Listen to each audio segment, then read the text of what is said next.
बहुत क्लेश रहता, बहुत ज्यादा। दोनों एक दूसरे का मुंह देखना पसंद ना करते, दोनों एक दूसरे के सामने ना आए। इतना क्रोध जिस पति पत्नी के आपस में रहता हो, अगर पत्नी एक सिंदूरा अगर शंकर जी के मंदिर से पार्वती जी को टच कर कर, पार्वती जी का स्पर्श कराकर सिंदूर उसमें भरकर उस सिंदूरे को अगर अपनी अलमारी में रख लेती है, जहां तैयार होती है उस अलमारी में रख ले, और भले वो मांग में लगा रही कि ना लगा रही, थोड़ा बहुत भी लगाया तो ठीक है, ना लगाए तो अलमारी में अगर रख भी ले, 20-22 दिन के अंदर हमको पत्र लिखकर बताना कि उसकी लड़ाई झगड़ा कम हुआ कि नहीं हुआ, उसका आपस में मेल बढ़ा कि नहीं। उस सिंदूरे का इतना महत्व, उस सिंदूरे का इतना महत्व है कि वो सिंदूरा प्रेम को आकर्षित करता है। गौरी शंकर शिव महापुराण की कथा चल रही है, जरा ध्यान दीजिए। गौरी शंकर शिव पुराण का आप लोगों का स्मरण होगा। पार्वती जी गौरी हैं, शिव शंकर के साथ विराजमान, ध्यान दें। कहते हैं जब मेरे देव अधिदेव महादेव और माता पार्वती दोनों प्रसन्न चित्त में होते हैं, दोनों प्रसन्न में होते हैं, तब कहते हैं जैसे गंगा शंकर की जटा से बहती है, मेरे शंकर पार्वती जब जनमानस पर कृपा करते हैं और कोई शिव की भक्ति में डूबा होता है तो शंकर और पार्वती भी अमृत की वर्षा करते ही हैं, अमृत की वर्षा करते।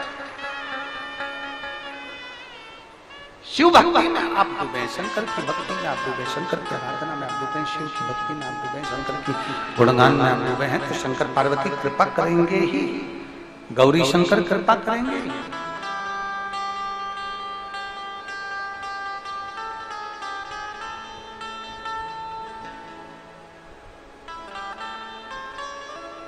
बासी के राजा और रानी भस्म का शिवलिंग बनाते हैं, उसकी पूजन, सबका अपना अपना नियम है पूजन करने।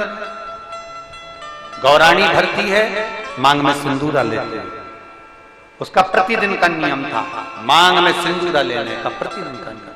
एक बार बासी के राजा वन में भ्रमण करने के लिए और मृगा करने के लिए बासी के जब राजा गए और मृगा करने के लिए जैसे ही गए, उनको शेरों ने, जंगल के राजा शेर ने उसको घेर लिया, चारों तरफ से शेर ने उसको खाने के लिए आक्रमण किया।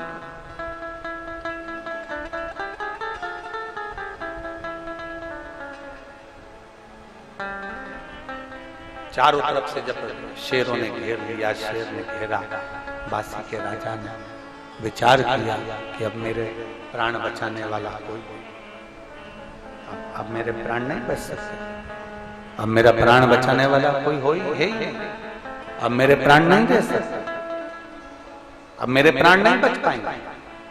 रानी बैठी हुई थी, उसका मन विचलित हो गया, रानी का मन विचलित हुआ, और रानी का जब मन विचलित हुआ, आज ऐसा लग रहा है रानी को कि मेरे राजा का कहीं आहित होने वाला। शंकर की आराधना करने वाली अर्धांगिनी, शिव को जल चढ़ाने वाली नारी, शंकर को जल चढ़ाने वाला पुरुष, शंकर को जल चढ़ाने वाली बेटी, शंकर को जल चढ़ाने वाली माता, शंकर को जल चढ़ाने वाला बेटा, शंकर को जल चढ़ाने वाला व्यक्ति जो शिव के मंदिर में रोज जाता है, अगर उसके साथ में कुछ आहित होने वाला होता है तो 7 दिन पहले देवाधिदेव महादेव उसको थोड़ा ना थोड़ा हिंट दे देते हैं कि तेरे साथ ये आहित होने वाला है। शिव को जल चढ़ाने वाला, शंकर का गुणगान करने वाला, शिव की स्तुति करने वाला, शंकर का गुणगान में रहने वाला, शंकर को एक लोटा जल चढ़ाने वाले को मेरा देवाधिदेव महादेव, काल अधिपति महाकाल राजा, जिसको शंकर देवाधिदेव महादेव को महाकाल कहा गया है, काल अधिपति कहा गया है, वो काल अधिपति अपनी काल की गणना कर कर उसको हिंट दे देता है कि तेरे साथ में ये होने वाला है, तू समझ जा, तू बच जा, सतर्क हो जा, उसको हिंट।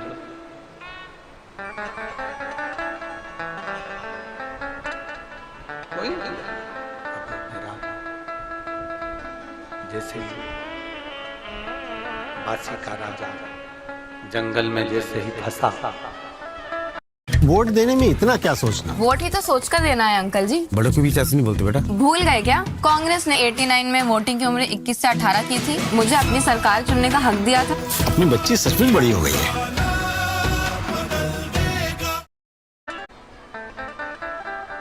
मुझे क्यों ऐसा महसूस हो रहा है कि मेरा पति कहीं फंस गया? मुझे क्यों ऐसा लग रहा है कि मेरा पति